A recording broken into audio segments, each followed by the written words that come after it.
ဘင်္ဂလားဒေ့ရှ်နိုင်ငံကမြန်မာနယ်စပ်မှာခြံစည်းရိုးခတ်ဖို့ပြင်ဆင်နေပါတယ်။ဘာကြောင့်အခုလိုခြံစည်းရိုးခတ်ဖို့ပြင်ဆင်လာရတယ်လဲဆိုတဲ့နောက်ွယ်ကပထဝီနိုင်ငံရေးနဲ့လုံခြုံရေးပြောင်းလဲမှုတွေပေါ်လေးလေးနက်နက်စမ်းစစ်ထားတဲ့မြန်မာနယ်စပ်ကိုဘင်္ဂလားဒေ့ရှ်ဘာကြောင့်ခြံစည်းရိုးခတ်ဆိုတဲ့ဆောင်းပါးကိုတင်ဆက်ပေးသွားမှာဖြစ်ပါတယ်။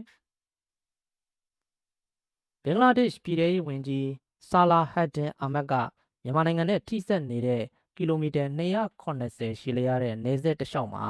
ခြံစည်းရိုးခတ်ဖို့အစီအစဉ်တွေကိုအခု2026ဇွန်လအတွင်းမှာပဲကြေညာခဲ့ပါတယ်။ဒါကအစိုးရကဘာကြောင့်ဒီလိုအခြေအနေထိရောက်လာရတယ်လဲဆိုတာကိုနားလည်ဖို့ဆိုရင်တော့အာရခတက်တော် AA ကမောင်တော်မြို့ကိုအပြည့်အဝသိမ်းပိုက်ပြီးရခိုင်ပြည်နယ်မြောက်ပိုင်းရဲ့ဘင်္ဂလားဒေ့ရှ်နယ်စပ်တစ်ခုလုံးကိုစိုးမိုးလိုက်တဲ့2024ခုနှစ်ဒီဇင်ဘာ10ရက်နေ့စီကိုပြန်ကြည့်ဖို့လိုပါလိမ့်မယ်။နိုင်ငံတကာလေးလာစောင့်ကြည့်သူအများစုအတွက်ကတော့မောင်တော်မြို့ကြာဆုံးမှုဟာမြန်မာပြည်တွင်းစစ်ရဲ့မှတ်တိုင်တစ်ခုဖြစ်ပြီးစစ်တပ်ရဲ့နယ်မြေစိုးမိုးမှုလျော့နေလာတာကိုပြသတဲ့နောက်ထပ်သက်သေတစ်ခုပါပဲ။ဒါပေမဲ့ဒါကအစိုးရအတွက်ကတော့အရှိတောင်ဘက်နေဆက်တစ်လျှောက်မှာတရားဝင်မြန်မာအစိုးရရဲ့အုပ်ချုပ်ရေးအာဏာလုံးဝကွယ်ပြောက်သွားတာကိုဆိုလိုတာဖြစ်ပါတယ်။စစ်ကောင်စီဟာရခိုင်ပြည်မြောက်ပိုင်းမှာထိရောက်တဲ့အုပ်ချုပ်မှုမရှိတော့ပါဘူး။သူ့နေရာမှာအစားထိုးဝင်ရောက်လာတာကတော့ရခိုင်ပြည်နယ်အတော်များများကိုလက်တွေ့ထိန်းချုပ်ထားပြီးနေမြေစီမံခန့်ခွဲတာအခွန်ကောက်တာလူဝင်လူထွက်ထိန်းချုပ်တာနဲ့အစိုးရတစ်ခုရဲ့လုပ်ငန်းဆောင်တာတွေကိုပုံမလှုပ်ဆောင်လာနေတဲ့တိုင်းရင်းသားလက်နက်ကိုင်အဖွဲ့အစည်းဖြစ်တဲ့အာရခတပ်တော် AA ပဲဖြစ်ပါတယ်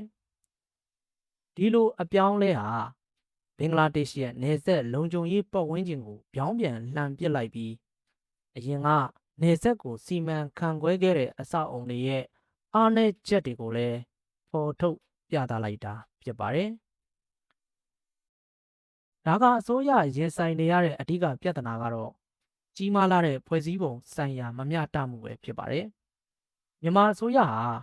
တမိုင်းအကြောင်းအရအားနည်းချက်တွေနဲ့စနစ်ပိုင်းဆိုင်ရာပြက်ကွက်မှုတွေရှိခဲ့ပေမဲ့လည်းနိုင်ငံသဘောတူညီချက်တွေတန်တမာရေးရာစီမင်းတွေနဲ့နိုင်ငံတကာကတိကဝတ်တွေအောက်မှာတရားဝင်တာဝန်ရှိနေစေဖြစ်ပါတယ်။ဒါပေမဲ့အာရခတက်တော် AA ကတော့အဲ့ဒီလိုမဟုတ်ပါဘူး။ AA ကစီးမြင့်တွေချမှတ်တာဒေတာတွင်းအခြေအနေတွေကိုစီမံခန့်ခွဲတာနဲ့နယ်စပ်ဒေသတွေအပေါ်အာဏာတက်ရောက်အောင်လှုံ့ဆော်တာစတဲ့အုပ်ချုပ်ရေးအဖွဲ့အစည်းတစ်ခုလိုပို့ပြီးတော့ပြုမှုလာနေပေမဲ့သူတို့ဟာအချုပ်အခြာအာဏာပိုင်နိုင်ငံတစ်ခုမဟုတ်တဲ့အတွက်ပုံမှန်အားဖြင့်နိုင်ငံတစ်ခုနဲ့တစ်ခုအပြန်အလှန်တာဝန်ယူရမယ့်ရန်တရားတွေရဲ့ပြင်ပမှာရှိနေပါတယ်။ဒါကြောင့်ဘင်္ဂလားဒေ့ရှ်အတွက်တော့ရခိုင်ကသုံးလေးရှိတဲ့နိုင်ငံတော်အဆင့်တန်တမာရေးရာကိရိယာတွေကအားကိုးလို့မရတော့တဲ့အခြေအနေဖြစ်သွားပါတယ်။ AA နဲ့ဆက်သွယ်မှုကလုံးဝမဖြစ်နိုင်တာတော့မဟုတ်ပါဘူး။ဒါကအစိုးရဟာဖမ်းဆီးခံထားရတဲ့အရက်သားတွေလွတ်မြောက်ဖို့နဲ့အရေးပေါ်နေဆက်ပြဿနာတွေကိုဖြေရှင်းဖို့အတွက်အလို့သဘောလမ်းကြောင်းတွေဒေသတွင်းဂျားကန်လူတွေနဲ့နိုင်ငံတကာအဖွဲ့အစည်းတွေကနေတဆင့်ချိတ်ဆက်မှုတွေလှုပ်ဆောင်ခဲ့ပြီးပါပြီ။ဒါပေမဲ့ဒီလိုအပြန်အလှန်ဆက်သွယ်မှုတွေကအတိမတ်ပြုခံထားရတဲ့နိုင်ငံအချင်းချင်းဆက်ဆံရေးမှာရှိတတ်တဲ့ကြိုတင်ခံမှန်းနိုင်မှုအဆောက်အအုံဆိုင်ရာအကာအကွယ်ပေးမှုနဲ့အပြန်အလှန်တာဝန်ယူမှုတွေတော့ရှိမနေပါဘူး။ဘင်္ဂလားဒေ့ရှ်နဲ့ AA ကြားကတန်တမာရေးရာချင်းကပ်မှုတွေကလည်းဖြစ်လာတဲ့ပြဿနာအပေါ်လိုက်လံတုံ့ပြန်ရတဲ့ပုံစံနဲ့အခြေအနေကကြုံသလိုဖြည့်ရှင်းရတဲ့ပုံစံသာဖြစ်နေပါတယ်။ဒီလိုအဖွဲ့အစည်းဆိုင်ရာကွက်လက်ဖြစ်သွားရတာရဲ့နောက်ဆက်တွဲရလဒ်တွေကိုလည်းထင်ထင်ရှားရှားမြင်တွေ့နေရပါပြီ။အဲ့ဒါကတော့ပြီးခဲ့တဲ့တနစ်ခွဲအတွင်းမှာဘင်္ဂလားဒေ့ရှ်တန်ခါသည်တွေနဲ့ရိုဟင်ဂျာဒေသခံရာပေါင်းများစွာဟာနတ်မြက်နဲ့အနီးတစ်ဝိုက်ရည်ပြင်မှာ AA ရဲ့ဖမ်းဆီးတာကိုခံခဲ့ရပါတယ်။ဒီဖြစ်ရပ်တွေက AA အနေနဲ့အရင်ကမရေမရာဖြစ်ခဲ့တဲ့ရေပိုင်နက်တွေအပေါ်တစ်ဖက်သက်ထိန်းချုပ်ဖို့ကြိုးပမ်းလာတာကိုပြသနေသလိုအဆိုပါပဋိပက္ခမျိုးတွေကိုပုံမှန်ဖြည့်ရှင်းပြီးမဲ့တရားဝင်လုံထုံးလုံနည်းတွေလုံးဝမရှိတော့တာကိုလည်းဖော်ပြနေတာဖြစ်ပါတယ်။တစ်ချိန်တည်းမှာပဲဗ န်ဒါဘန်ဒေသကဘင်္ဂလားဒေ့ရှ်ဒေသခံတွေဟာစိုက်ပျိုးရေးမြေတွေအနီးမှာနယ်စပ်တစ်ဖက်ဖြစ်တဲ့မြန်မာဘက်ခြမ်းကတိုက်ပွဲတွေကြောင့်ကြံရစ်ခဲ့တဲ့မြေမြုပ်မိုင်းတွေနဲ့မပေါက်ကွဲသေးတဲ့လက်နက်ခဲယမ်းအန္တရာယ်တွေကိုရင်ဆိုင်နေရပါတယ်။ဒါ့အပြင်နယ်စပ်ဒေသကလည်းစိတ်ကြွရူးသွပ်ဆေးပြားနဲ့တခြားတရားမဝင်မူရစ်ဆေးဝါးတွေတည်ယူပို့ဆောင်ရာအဓိကလမ်းကြောင်းကြီးတစ်ခုဖြစ်လာခဲ့ပါတယ်။ဥပဒေစိုးမိုးရေးအဖွဲ့တွေရဲ့ဖမ်းဆီးရမိမှုမှတ်တမ်းတွေအရမှာလဲစံချိန်တင်မြင့်တက်နေပါတယ်။ဒေသတွင်းစမ်းစစ်ချက်တွေအရမူရစ်ဆေးဝါးမှောင်ခိုဂိုင်းတွေကလည်းဖိအားပေးနှိမ်နင်းမှုတွေကြားထဲကတင်ကိုတိုးချဲ့လာနေပြီးမြန်မာနိုင်ငံအာဏာသိမ်းမှုအလွန်ပြိုကွဲမှုတွေကြောင့်နယ်စပ်တစ်လျှောက်မှာအမြင့်တွယ်လာတဲ့ပဋိပက္ခစီးပွားရေး conflict economy နဲ့အတူသူတို့ရဲ့မှောင်ခိုလမ်းကြောင်းတွေကိုအလွန်ကိုပဲလျင်လျင်မြန်မြန်ပြောင်းလဲလှုပ်ဆောင်နေကြပါတယ်။ချန်စီယိုကတ်မဲ့အစီအစဉ်ဟာမီယိုဖလာညှိနှိုင်းဆောင်ရွက်ရေးရန်တရားတွေလုံးဝပြတ်ပြားသွားတဲ့နယ်စပ်ဒေသမှာတစ်ဖက်သက်ထိန်းချုပ်မှုတချို့ပြန်လည်ရရှိဖို့ဘင်္ဂလားဒေ့ရှ်နိုင်ငံရဲ့ကြိုးပမ်းမှုတစ်ခုလည်းဖြစ်ပါတယ်။ဒီချင်းကပ်မှုမှာကြီးမားတဲ့ကန့်သက်ချက်တွေရှိနေတာကိုတော့ဝန်ခံရပါလိမ့်မယ်။ချန်စီယိုတစ်ခုကမွေးရစီဝါကုန်သွယ်မှုကိုထောက်ပံ့ပေးနေတဲ့စီးပွားရေးဆိုင်ရာတွန်းအားတွေကိုမဖြောင့်ပြတ်ပေးနိုင်တယ်လို့နမ်းမြေအတွင်းကရှုပ်ထွေးလာတဲ့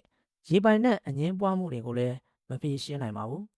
။ရခိုင်ပြည်နယ်အတွင်းမတည်ငြိမ်မှုကိုဖြစ်စေတဲ့အခြေခံနိုင်ငံရေးအခြေအနေကိုလည်းမပြောင်းလဲပေးနိုင်ပါဘူး။ဒါပေမဲ့လည်းချန်စီယိုခတ်ထားတာကဒီပြဿနာတွေကိုဖြေရှင်းနိုင်မလားဆိုတဲ့အချက်တခုလည်းနဲ့တင်ဆုံးဖြတ်ရမယ်ဆိုရင်တော့သူ့ရဲ့ရွေချက်တချို့ကိုလွဲချော်သွားပါလိမ့်မယ်။ပြင်ပကလွန်ဆန်ရခတ်တဲ့ပြည်ပတွေကိုရင်ဆိုင်နေရတဲ့အစိုးရတွေအနေနဲ့အခြေခံချင်းချောက်မှုတွေကိုအမြင့်ပြတ်မချေမုန်းနိုင်ရင်တော့မှပြည်သူလူထုမြင်သာထင်သာရှိတဲ့လက်တွေ့ကျတဲ့လှုပ်ဆောင်ချက်တွေကိုပြသဖို့လိုအပ်ပါတယ်။ဒီသဘောအရကြည့်ရင်ချန်စီယိုခတ်တာကလုံခြုံရေးကဏ္ဍတယ်မကပဲပြည်တွင်းနိုင်ငံရေးအရအလွန်အရေးကြီးတဲ့အခန်းကဏ္ဍကနေပါဝင်နေပါတယ်။ဒါနယ်စပ်ဖြတ်ကျော်ရာဇဝတ်မှုတွေနဲ့တရားဥပဒေစိုးမိုးရေးပြက်ပြားမှုတွေပေါ်စိုးရိမ်ပူပန်နေတဲ့ပြည်သူလူထုကိုအစိုးရကအလေးထားတုံ့ပြန်နေတယ်ဆိုတဲ့အရေးလက္ခဏာကိုပြသလိုက်တာလည်းဖြစ်ပါတယ်။ပိုပြီးဓာတ်ရိုက်ပြောရရင်တော့ဒီချန်စီယိုဟာဘင်္ဂလားဒေ့ရှ်နိုင်ငံရဲ့နယ်နိမိတ်ပြင်ပကိုပါရည်ရွယ်ပြီးတဝန်လာတစ်ခုပေးပို့လိုက်တာဖြစ်ပါတယ်။မိမိတို့နိုင်ငံပြင်ပကနေလုံလုံလျားလျားဖြစ်ပေါ်လာတဲ့အကြက်အတဲရဲ့နောက်ဆက်တွဲဆိုးကျိုးတွေကိုဒါကအစိုးရအနေနဲ့အကန့်အသတ်မရှိဆက်လက်ပြီးရင်ဆိုင်မခံစားနိုင်တော့ဘူးလို့ဒေတာတွင်းနဲ့နိုင်ငံတကာအတိုင်းဝိုင်းကိုအချက်ပြလိုက်တာဖြစ်ပြီးမြန်မာနိုင်ငံရဲ့ဖွဲ့စည်းပုံဆိုင်ရာပြိုလဲမှုအကျိုးဆက်တွေကိုဘင်္ဂလားဒေ့ရှ်နိုင်ငံတခုတည်းပုံမှာပဲတာဝန်ပုံချထားလို့မရနိုင်ဘူးဆိုတာကိုပြသလိုက်တာလည်းဖြစ်ပါတယ်။ဘင်္ဂလားဒေ့ရှ်ဟာလက်ရှိမှာတင်ဆယ်စုနှစ်တခုနီးပါးရှိနေပြီဖြစ်တဲ့ရိုဟင်ဂျာဒုက္ခသည်ပေါင်း1.2 သန်းခန့်ကိုလက်ခံစောင့်ရှောက်ထားရတာဖြစ်ပါတယ်။ဘင်္ဂလားဒေ့ရှ်ရဲ့ရိုဟင်ဂျာရေးရေရှည်စီမံကိန်းကတော့နေရပြန်ပို့ရေးပဲဖြစ်ပြီးဒါကအစိုးရကအဲ့ဒီရွေချက်အတွက်တရားဝင်မြန်မာအစိုးရနဲ့သဘောတူညီချက်တွေကိုလှုပ်ဆောင်ခဲ့ပါတယ်။ဒါပေမဲ့အခုချိန်မှာတော့ရိုဟင်ဂျာဒုက္ခသည်တွေပြန်လည်အခြေချရမယ့်နေမြေအများစုကိုAAကထိန်းချုပ်ထားတာဖြစ်ပါတယ်။အဲ့ဒီအဖွဲ့အစည်းကိုယ်တိုင်ကလည်းရိုဟင်ဂျာလူထုအပေါ်လူမျိုးတုံးတက်ပြတ်မှုဆိုင်ရာအကြမ်းဖက်မှုတွေလှုပ်ဆောင်ခဲ့တယ်လို့ဆွဆွဲခံထားရတာဖြစ်ပါတယ်။ AA ရဲ့ရိုဟင်ဂျာပေါ်ရန်လိုမုန်းတီးမှုကလည်းအထင်ရှားမှတ်တမ်းတင်သားပြီးသားဖြစ်ပါတယ်။ AA အုပ်ချုပ်မဲ့အနာဂတ်အစီအမံအောက်မှာရိုဟင်ဂျာတွေရဲ့အခြေခံရပိုင်ခွင့်လုံခြုံရေးနဲ့နိုင်ငံရေးအစဉ်အတန်းဆိုင်ရာမေးခွန်းတွေဟာမပြေလည်သေးပဲရှိနေသေးလည်းဖြစ်ပါတယ်။ရခိုင်ပြည်နယ်အတွင်း AA ရဲ့စစ်ရေးရတိုးတက်လာမှုတွေကကုံဆုံးနိုင်ပွဲမရှိတဲ့ရိုဟင်ဂျာနေရက်ပြန်ပို့ရေးအချိန်တရားကိုပိုပြီးတော့တောင်ကြန့်ကြာသွားစေနိုင်ပါတယ်။တစ်ချိန်တည်းမှာပဲရခိုင်ပြည်နယ်အတွင်းတိုက်ပွဲတွေကြောင့်ဒုက္ခသည်လှိုင်းအသစ်တွေကလည်းနေဆက်ကိုဖြတ်ကျော်ဝင်ရောက်လာနေပြီးဒါဟာဘင်္ဂလားဒေ့ရှ်အတွက်တော့ထပ်မံထမ်းပိုးရမယ့်ဝန်ထုတ်ဝန်ပိုးကြီးတစ်ခုဖြစ်နေပါတယ်။အခုပြင်ဆင်နေတဲ့နေဆက်ချန်စီယိုဟာနောင်လာမယ့်ဒုက္ခသည်တွေကိုတားဆီးခြင်းမှတားဆီးနိုင်ပါလိမ့်မယ်။ဒါပေမဲ့ဒါဟာဘင်္ဂလားဒေ့ရှ်ရဲ့အချုပ်အခြာအာဏာပိုင်ရပ်တည်ချက်ကိုပြသနေတာဖြစ်ပါတယ်။အဲ့ဒါကတော့ဒုက္ခသည်အကြက်အတဲဟာမြန်မာနိုင်ငံရဲ့ ပြည်တွင်းမငြိမ်သက်မှုကြောင့်ဖြစ်ရတာဖြစ်ပြီးမြန်မာနိုင်ငံအတွင်းမှာသာအဖြေရှာမယ်ပြဿနာဖြစ်တယ်ဆိုတဲ့အချက်ပါပဲဒီလိုဖိအားမျိုးကိုရင်ဆိုင်နေရတာကဘင်္ဂလားဒေ့ရှ်တခုတည်းမဟုတ်ပါဘူးထိုင်းအိန္ဒိယနဲ့တရုတ်နိုင်ငံတို့ဟာလည်းတိုင်းရင်းသားလက်နက်ကိုင်တွေအတိုင်းအတာတစ်ခုထိအာဏာစိုးမိုးထားတဲ့မြန်မာနယ်စပ်တွေနဲ့ထိစပ်နေကြတာဖြစ်ပါတယ်မြန်မာနိုင်ငံပြိုကွဲတာကြောင့်ဖြစ်ပေါ်လာတဲ့အုပ်ချုပ်ရေးဆိုင်ရာပြဿနာတွေပေါ်ဘယ်နိုင်ငံကမှပြတ်သားတဲ့အဖြစ်တူကိုမရှာဖွေနိုင်သေးပါဘူး။ဘာလို့လဲဆိုတော့ပြပြလာရဲ့ပြိပခါကြီးတစ်ခုလုံးကမပြေနိုင်သေးလို့ပဲဖြစ်ပါတယ်။ဒါပေမဲ့လည်း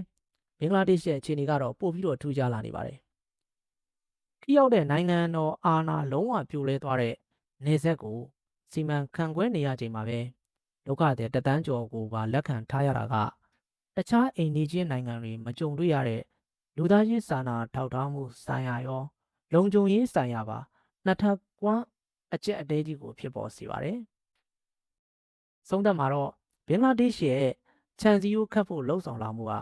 နေဆက်တလျှောက်မှာဖြစ်ပွားနေတဲ့ပထဝီနိုင်ငံရေးအပြောင်းအလဲကိုထင်ထင်ရှားရှားပြသနေတာဖြစ်ပါတယ်။ဒါဟာဘင်္ဂလားဒေ့ရှ်အနေနဲ့လွယ်လွယ်ကူကူလွှမ်းမိုးလို့မရနိုင်တဲ့ပဋိပက္ခရဲ့ဘေးထွက်ဆိုးကျိုးတွေကိုထိန်းချုပ်ဖို့ကြိုးပမ်းတဲ့ရင်ဆိုင်တုံ့ပြန်မှုကိရိယာတစ်ခုသာဖြစ်ပါတယ်။မြန်မာနိုင်ငံအတွင်းဗတ်စုံလွှမ်းခြုံတဲ့နိုင်ငံရေးအရပြည်လည်မှုတစ်ခုမရရှိသေးတော့ဘလို့အတားအဆီးကမှအရင်ကနေဆက်ကိုစီမံခန့်ခွဲခဲ့တဲ့နှစ်နိုင်ငံအဆောက်အုံတွေရဲ့နေရာမှာအစားထိုးနိုင်မှာမဟုတ်ပါဘူး။ဒါပေမဲ့အဲ့ဒီအဆောက်အုံတွေတကယ်မရှိတော့တဲ့အခြေအနေမှာတော့ဘင်္ဂလားဒေ့ရှ်အနေနဲ့မိမိဘာသာဒီလိုမျိုးစ조사ကြည့်ဖို့ကလွဲလို့တခြားရွေးချယ်စရာမရှိတော့တာလည်းဖြစ်ပါတယ်ကျွန်တော်မြို့သက်ကိုပါ